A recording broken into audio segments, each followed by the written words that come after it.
Tailor, నాకు మళ్ళీ ఆకలేస్తుంది. ప్లీజ్ భోజనం పెట్టవా?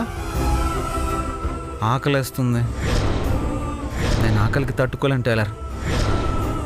చెప్పండి, ఇప్పుడు ఏం చెయ్యాలి? ఆకలేస్తుంది టైలర్. ఒక్క నిమిషం ఆగండి, ఇప్పుడే పెడతాను.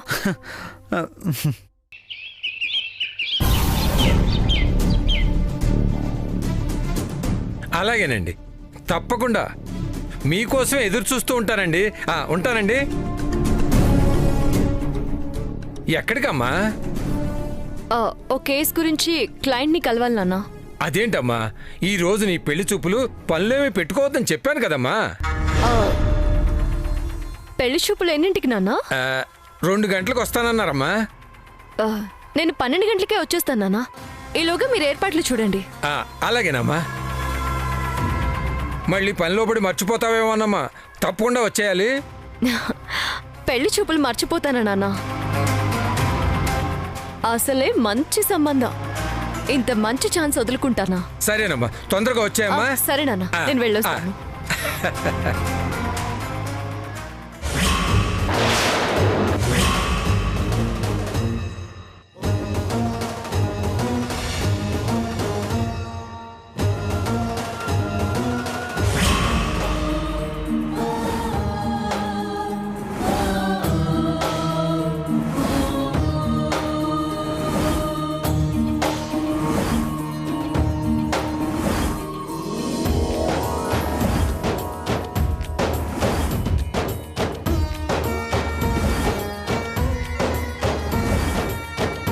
మృత్యుంజయ హోమం చేస్తే జరగబోయే ప్రమాదం జరగకుండా పోతుందా? అయితే హోమమే జరగకుండా చేస్తే ప్రమాదం వద్దన్నా వస్తుంది కదా. ఆదిత్య ఎప్పటికీ రాకుండా ఉండాలంటే ఈ హోమం జరగకూడదు. ఎలాగోలా భంగం కలిగించాలి.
ఫస్ట్ డే పనిలోకి వెళ్తుంటే హ్యాపీగా పంపించకుండా అలా డల్గా ఉన్నావేంటి టైలర్?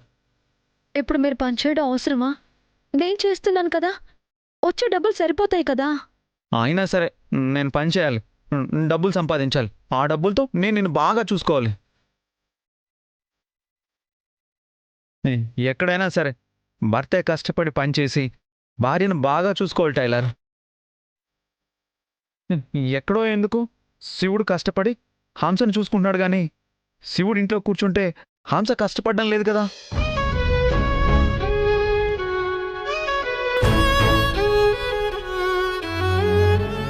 శివుడు వేరు, మీరు వేరు. మీరు వాళ్ళలా పెరగలేదు. చిన్నప్పటి నుంచి కష్టం అంటే తెలియకుండా ఎంతో అపురూపంగా పెంచారు మీ అమ్మగారు. ఏ పని చేయడం అలవాట్లేదు మీకు. చేయాల్సిన అవసరం రాలేదు.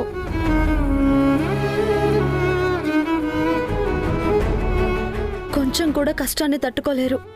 నా మాట వినండి. మీరు క్షేమంగా ఉంటే చాలు. నేను బాగున్నట్టే, నన్ను బాగా చూసుకున్నట్టే.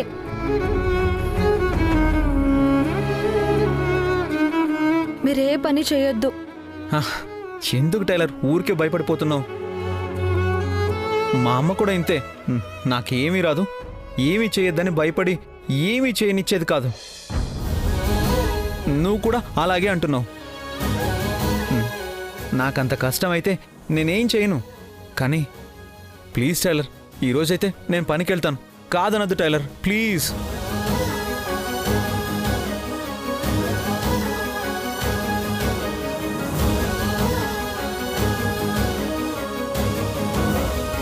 ఏమోనండి, ఎందుకో భయంగా ఉంది, ఎందుకో బెంగగా ఉంది. భయం ఎందుకు టైలర్? సాయంత్రం కల్లా వచ్చేస్తాను కదా. వచ్చేటప్పుడు నీకు చీర తీసుకొస్తాను. Bye tailor. ఏమండి, ఒక్క నిమిషం.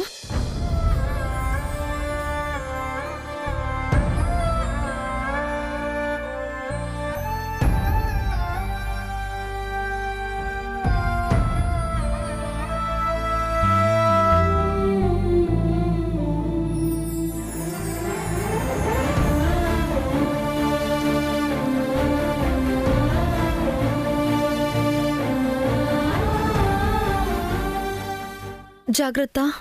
నాకేం భయం లేదు టైలర్, నువ్వే జాగ్రత్త. సరే వస్తాను, బాయ్.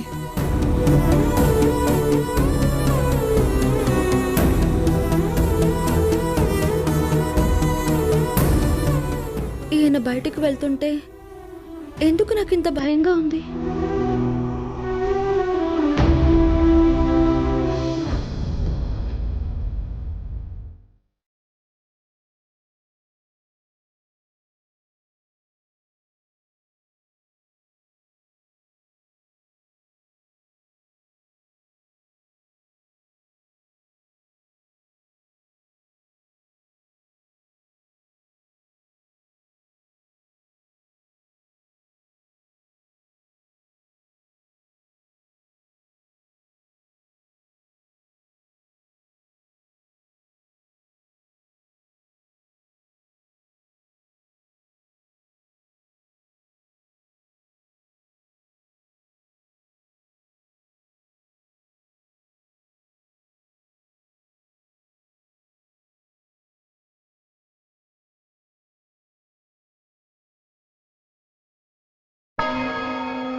ఈ అఖండ దీపమే నీకు ఆశాదీపం, నీ బిడ్డ ప్రాణదీపం.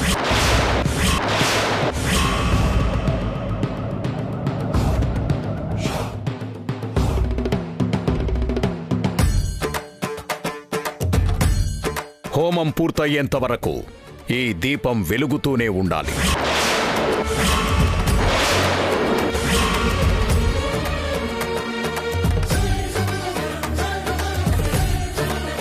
అలా ఉంటే అక్కడ నీ బిడ్డ ప్రాణాలతో ఉన్నట్టే.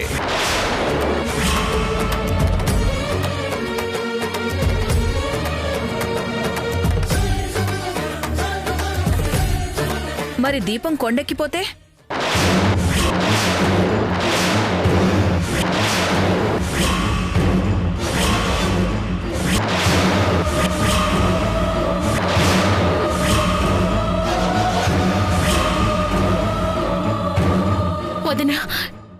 మాటలు? అది కాదు వదినా, ఇలా ఒక దీపాన్ని వెలిగించి దాన్నిలా గాలి కొదిలేసి ఇలా వెలిగితే నీ బిడ్డ బతుకుతాడు లేకపోతే చచ్చిపోతాడు అంటే భయం ఉండదా?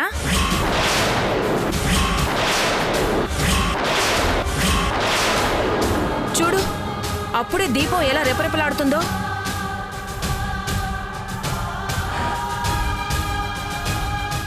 ఇంకొంచెం గట్టిగా గాలి వీస్తే ఆరిపోయేలా ఉంది.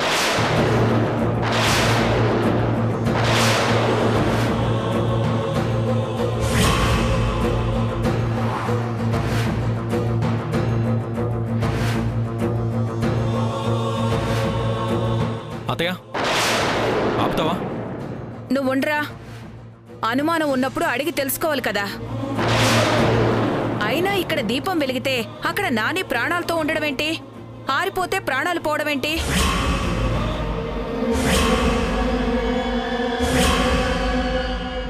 ఇదేమన్నా కరెంటు స్విచ్చా? వేస్తే వెలగడానికి, తీసేస్తే ఆరిపోవడానికి. అసలు ఇలాంటివెలా నమ్ముతారన్నయ్యా? ప్రియంవదా,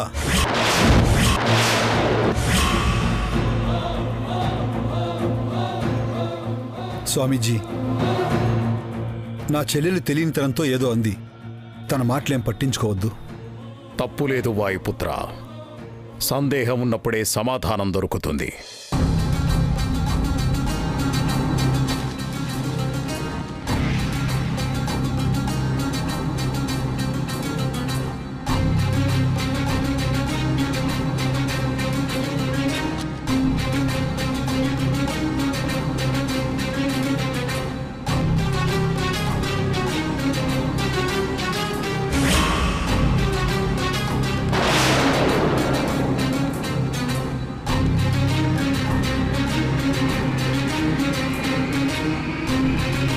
హర హర మహాదేవ.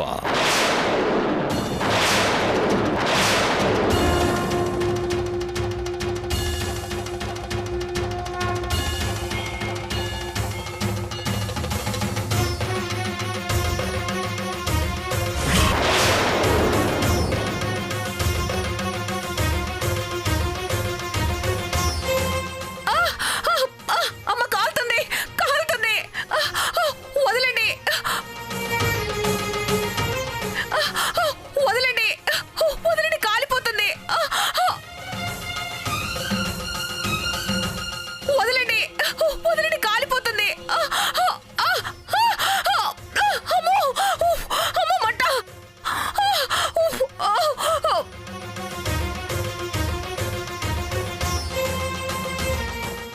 అమ్మో, మంట, మంట.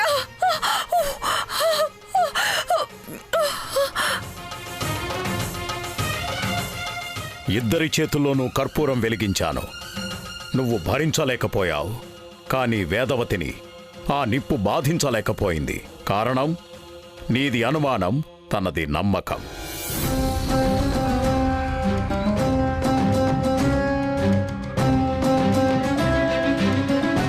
నమ్మిన వాళ్లకే దైవం దారి చూపిస్తుంది. యమగండం దగ్గర పడుతోంది. ఆపద ముంచుకొస్తోంది. హోమం మొదలు పెట్టాలి. రండి.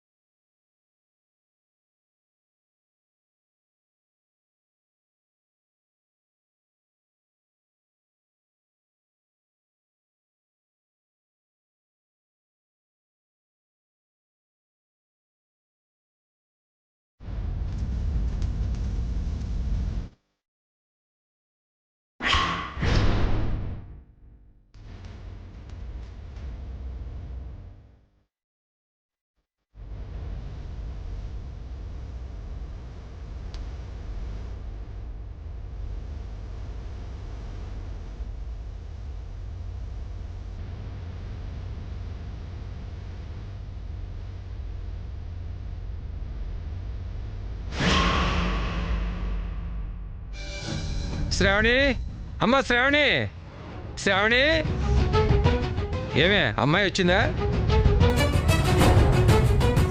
అడిగినా నువ్వు చెప్పవు కదా. బయట బండి లేదు కదా అంటే రానట్టే.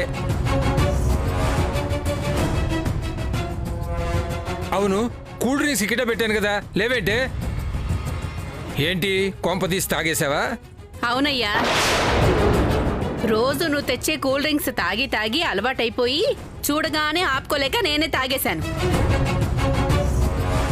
ఇక్కడే ఉంటే కూలింగ్ పోతుందని పక్కింటి ఫ్రిడ్జ్లో పెట్టాలేవయ్యా. అసలు నీకు సంబంధం లేదు, పట్టించుకొని అన్నావు కదే, మరి ఇప్పుడు ఎందుకు పట్టించుకున్నట్టు? ఎందుకంటే నీలాగా ఒక్కో కూతుర్ని ఒక్కో చూపు చూసే బుద్ధి నాది కాదు కాబట్టి. దాని బుద్ధులు నచ్చక కోపం గాని అదంటే ప్రేమ లేక కాదయ్యా. నాకు ఇద్దరు కూతుళ్ళు ఒక్కటే, ఇద్దరు మంచిగా ఉండాలనే కోరుకుంటాను. సర్లే గాని వాళ్ళొచ్చే టైం అయింది, అమ్మాయి ఇంకా రాలేదు. ఎక్కడుందో ఏంటో ఫోన్ చేయవయ్యా, నేను వెళ్ళి కూల్ డ్రింక్స్ తీసుకొస్తా.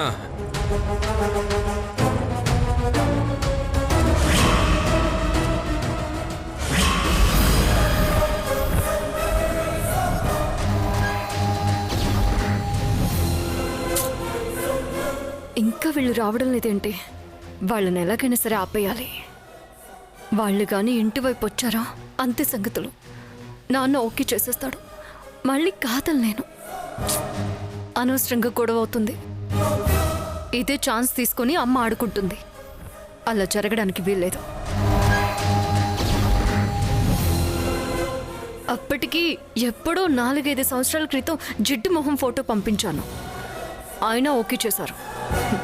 అంత నచ్చానంట నేను.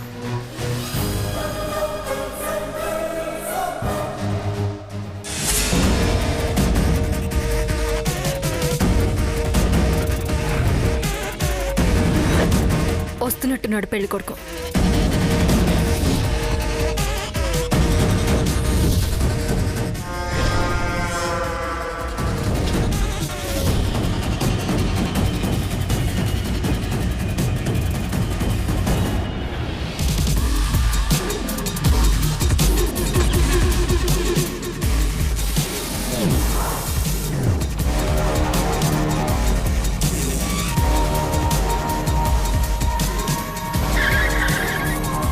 ఏయ్!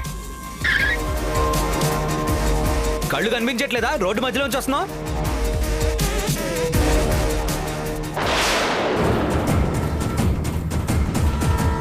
ఎవరికయ్యా కళ్ళు కనిపించడం లేదు?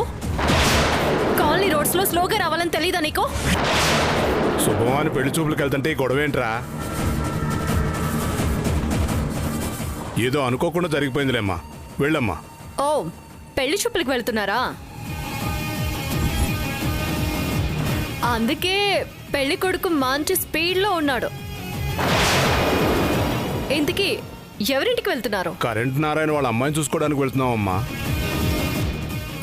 పెద్దమ్మాయినా చిన్నమ్మాయినా? అదేంటి ఒకటే కూతురని చెప్పారే? ఓ, అలా చెప్పారా? అయితే నన్నేం అడగండి. ఇంత పెద్ద డౌట్ పెట్టేసి అలా వెళ్ళిపోతున్నావేంటమ్మా?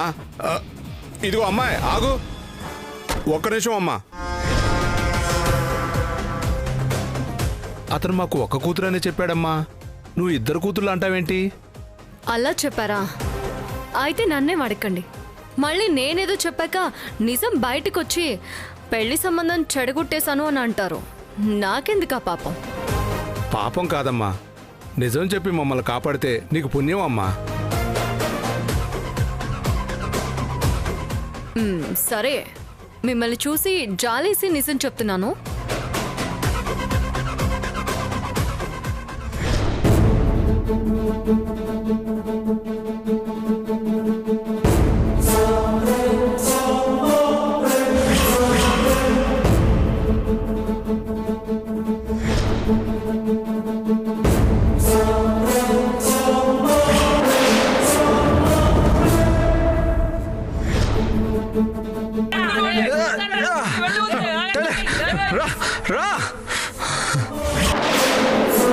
అంటే ఆ పెళ్లి జరగడం ఇష్టం లేదు కదా?